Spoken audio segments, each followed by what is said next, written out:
আরে আজকের যুগে বড় কোম্পানি ছাড়া বাজারে টেকা যায় না, এটা তো একটা শিশুও জানে। কোম্পানিকে বড় করতে গেলে বাইরে থেকে পুঁজি আনতে হবে। কেন আমাদের কিসে হবে? এটা আমি বুঝে গেছি যে সৎ দাদাই হয়, কখনো নিজের হয় না। জয়কে দূরে সরিয়ে রেখে ওর অংশটা তুমি কবজা করতে পারো, কিন্তু এই ফ্যাক্টরি আমি কাউকে দেব না। চক্রান্ত ছোটখাটো নয়, বিরাট ষড়যন্ত্রের জাল বেছানো হয়েছে তোদের চারপাশে। সেই জাল ছেড়ে ফেলতে হয়তো তোকেই যেতে হবে।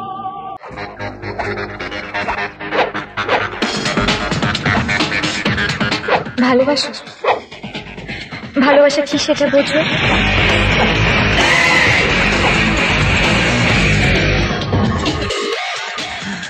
তুমি একটা কাগজের নৌকো, যাকে খেলার ছলে নদীতে ভাসানো কি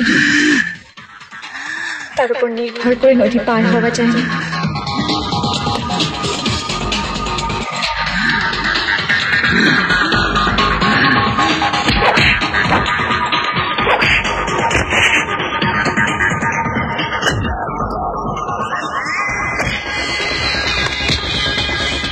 আগে নিজের পায়ে দাঁড়াতে শেখো, মার না খেয়ে আত্মরক্ষা করতে শেখো, সেদিন তোমার এই হাতটা আমি নিশ্চয়ই ধরবো।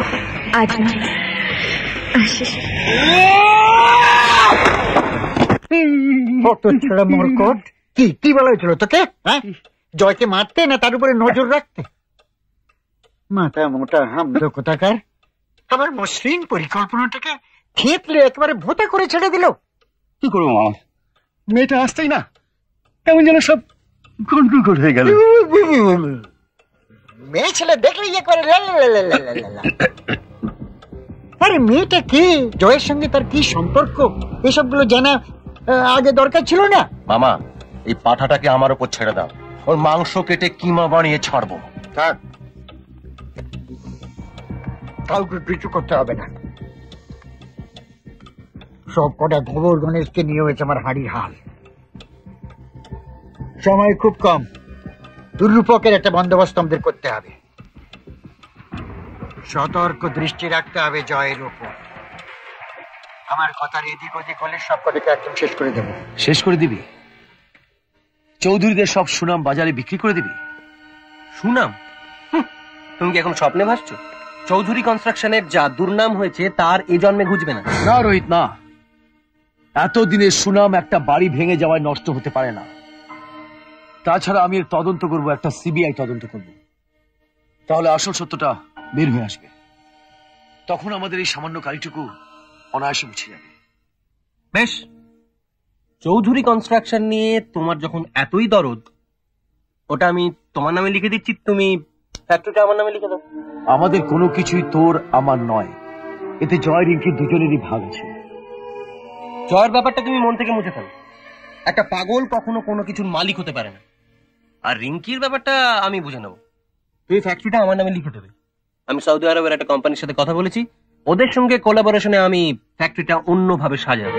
রোহিত, বিদেশি কোম্পানি যখন পুঁজি নিয়ে আসবে তখন তোকে কিভাবে গিলে নেবে তুই বুঝতে পারবি না।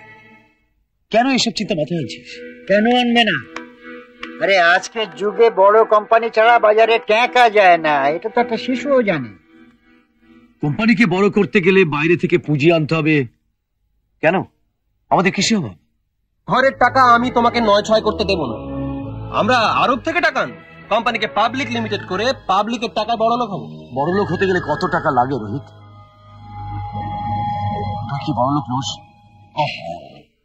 ও যখন ফ্যাক্টরিটায় মন দিতে চাইছে, তুই বা কেন অযথা বাধা দিচ্ছিস? মামা, আমাদের দুই ভাইয়ের কথায় তুমি নাক ডাকালে আমি খুশি। যতই তুমি আমাকে ভাই ভাই বলো না কেন, এটা আমি বুঝে গেছি যে সৎ দাদাই হয়, কখনো নিজের হয় না। জয়কে দূরে সরিয়ে রেখে ওর অংশটা তুমি কবজা করতে পারো, কিন্তু এই ফ্যাক্টরি আমি কাউকে দেব না, কাউকে না।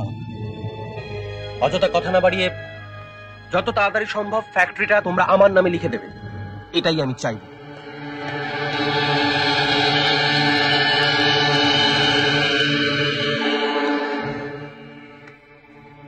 আমায় তো পর করে দিয়েছিস, অন্যায় জিত করে ফুলের মতন ভাইগুলোকেও পর করে দিস না।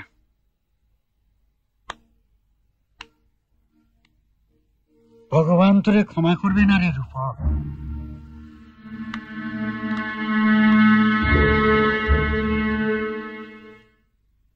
জয়কে কেমন দেখলেন?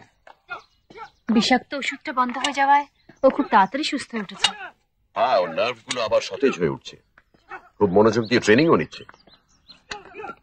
আমি ওই ডাক্তারের শাস্তি দেখে ছাড়বো, যে ওর শরীরে এরম বিষাক্ত বিষ প্রয়োগ করার পরিকল্পনা করেছিল। এটা একটা সংগঠিত চক্রান্ত, সকলেরই শাস্তি হওয়া উচিত। এ ব্যাপারে আমার যদি কোনো সাহায্য দরকার হয় তো বলবেন।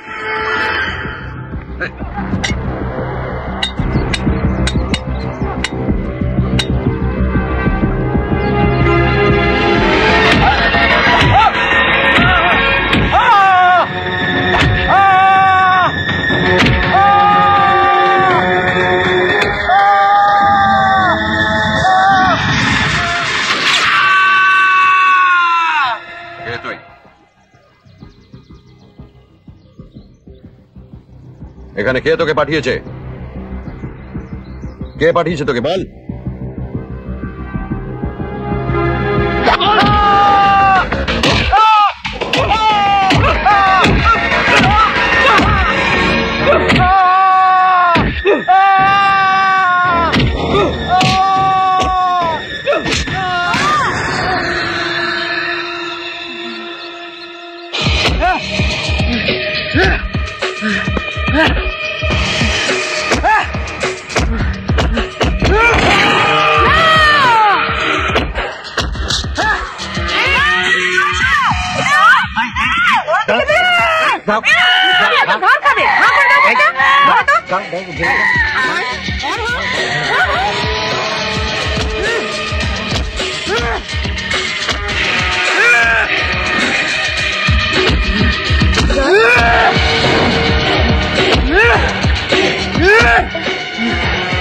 জয়, কি হয়েছে তোমার?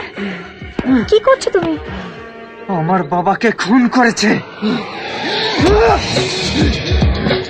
আমার বাবাকে মন্দিরের সামনে খুন করেছে। মামা, আমার সব মনে পড়েছে।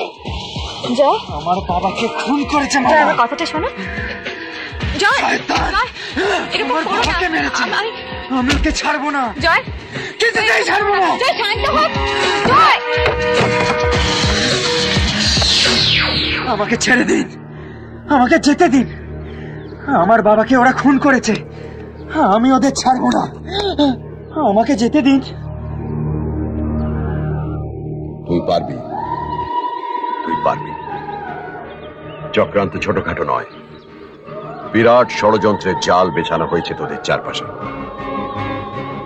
সেই জাল ছেড়ে ফেলতে হয়তো তোকেই যেতে হবে, কিন্তু উন্মাদের মতো রাগ নিয়ে নয়, বিচক্ষণের মতো ক্ষুরধার বুদ্ধি নিয়ে অতি সাবধানে পা ফেলতে হবে। হার নয়, জিত চাই, জিত চাই। এরপর মনোহর মহারাজ স্বয়ং স্বাস্থ্যমন্ত্রীকে চিঠি লিখে ডক্টর জয়ন্ত বোসের কড়া শাস্তির দাবি